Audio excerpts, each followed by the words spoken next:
Bonjour à tous, allez, le petit cours sur les poumons, chapitre 3, l'UE de 2, le thorax. Bien évidemment, dans le cadre du thorax, ne nous intéresse que la partie inférieure de cet appareil respiratoire. Néanmoins, quand même, pour la vue d'ensemble, revenons un petit peu sur l'appareil respiratoire. Donc on distingue sur cet appareil respiratoire une première partie qu'on appelle supérieure, une inférieure. La supérieure correspond aux voies aériennes. Donc sur ces voies aériennes, on distingue le nez. Donc faites attention, par langage courant, le nez c'est la partie externe, mais en anatomie vous avez le nez interne. Donc toute cette partie, les cavités nasales ici, donc en 13. En 12, peut-être mal situé, mais la cavité buccale, la bouche. En arrière, ici, tout ça, c'est le pharynx. Donc on distingue trois parties en fait dans ce pharynx. Ici le nasopharynx, l'oropharynx, juste derrière la bouche. Et enfin, juste derrière le larynx, vous avez le laryngopharynx. Donc tout ça en trois ici, le pharynx. À l'issue de ce pharynx, on débouche sur l'œsophage qui est par ici. Donc en 5, on pourrait mettre soit œsophage, soit larynx. On est pile à la limite ici. Donc l'œsophage qui fait partie pour le coup maintenant de l'appareil digestif. Donc si on continue cet appareil respiratoire, on arrive ici dans cette partie spécifique maintenant à la respiration, puisque tout ce qui est pharynx est à la fois commun à l'appareil respiratoire et digestif. Donc ici en 4 vous avez le larynx, plus particulièrement le 4 désigne les cordes vocales ici. En 11 vous avez le cartilage thyroïde qui est ici. Et puis, on débouche sur la trachée.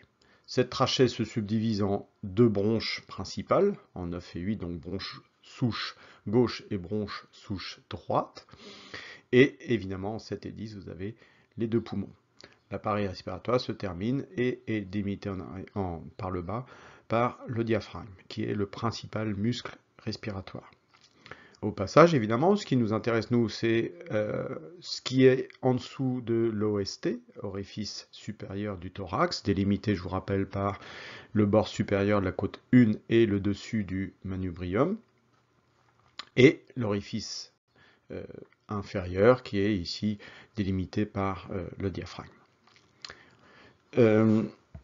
Au niveau de la fonction, si on parle un tout petit peu de la physiologie, je rappelle que les grandes fonctions du système respiratoire, on peut en distinguer 4, mais principalement 3. Donc la première, évidemment, ce sont les échanges des gaz respiratoires. Ça, c'est effectué par les poumons. Hein. Donc entrée du dioxygène dans le sang et sortie du dioxyde de carbone, CO2. Vous avez également une histoire de régulation du pH sanguin. Lorsque nous évacuons le CO2, en fait le CO2 peut se combiner avec des protons H+, pour former de l'acide carbonique. Donc lorsque vous expulsez du CO2, vous relarguez du H+ dans le sang. Donc vous avez ici une histoire de régulation du pH sanguin. Et enfin, évidemment, ne pas l'oublier, mais grâce aux cordes vocales, vous avez la phonation, c'est-à-dire tout ce qui va permettre d'émettre les bruits et notamment la parole. On rajoute souvent une histoire de protection, donc cette protection en fait c'est la fonction immunitaire. Hein. Vous avez notamment tout ce qui est cils sur la partie ramifiée là, dans les bronches, qui va permettre de protéger, d'éliminer les petites poussières, etc. Et puis tout ce qui est protection immunitaire avec le mucus, par exemple, qui permet de remplir cette fonction de protection de l'appareil respiratoire. Mais en fait, c'est plus une fonction immunitaire. Voilà, elle est souvent rajoutée ici, dans cette fonction primaire. La trachée. Donc la partie, encore une fois, qui nous intéresse dans le thorax, c'est évidemment la partie basse. Hein. Donc ici, vous avez bien l'angle sternal qui va apparaître là. Donc tout ce qui est ici, hein, donc tout ce qui est en dessous de cette partie manubriale, nous sommes dans le thorax, au-dessus, nous sommes dans la région du cou. Donc si on décrit cette trachée, évidemment, nous avons sur la partie supérieure, ici, le cartilage thyroïde, la trachée elle-même, et ensuite, elle se subdivise ensuite sur ces deux bronches.